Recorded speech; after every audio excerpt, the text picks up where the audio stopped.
VIP కిందకే వస్తాడు జగన్మోహన్ రెడ్డి. ఆయన ప్రతిపక్ష హోదా ఇవ్వకపోయినా పార్టీ ఫ్లోర్ లీడర్, 11 మంది ఎమ్మెల్యేలకు హెడ్, 40% ఓట్లు వచ్చినటువంటి ఒక పార్టీ అధినేత తన భద్రతని గాలికి వదిలేసిందా?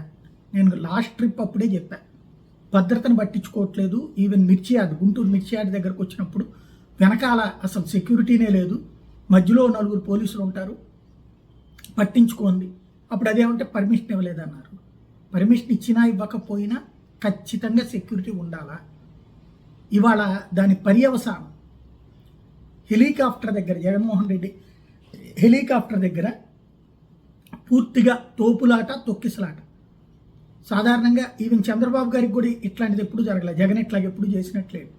ఎందుకంటే ఆయన జెడ్ కేటగిరీ సెక్యూరిటీ ఉంది, ఆ సెక్యూరిటీని కొనసాగించారు, దాన్ని కూడా అయ్యయ్యో అని చెప్పారు. ఇప్పుడు జెడ్ కేటగిరీ సెక్యూరిటీ జగన్కు ఉందని చెప్పి మరి జనాల తాకిడికి హెలికాప్టర్ విండ్ షీల్డ్ విరిగింది.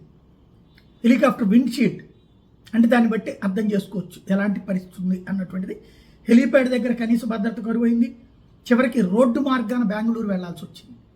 అంటే సంథింగ్ ఏదో జరుగుతోంది.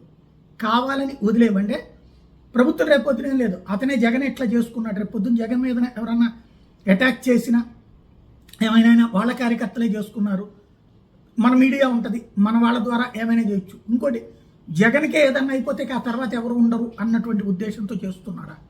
చాలా పకడ్బందీగా జరుగుతుంది. ఇంతవరకు ఆంధ్రప్రదేశ్ చరిత్రలో ఇలాగ ఒక ప్రతిపక్ష నాయకుని శాంతం గాలికి వదిలేసి హెలికాప్టర్ విండ్ షీల్డ్లు కూడా పగిలిపోయేటటువంటి స్థితిలోకి తీసుకొచ్చినటువంటి తొలి సందర్భం. ఎందుకు ఇలా జరుగుతోంది అన్నది చెక్ చేసుకోకపోతే మేబీ తాత్కాలికంగా కరెక్ట్ అనుకోవచ్చు, తర్వాత అత్యంత ప్రమాదకరమైన అంశం.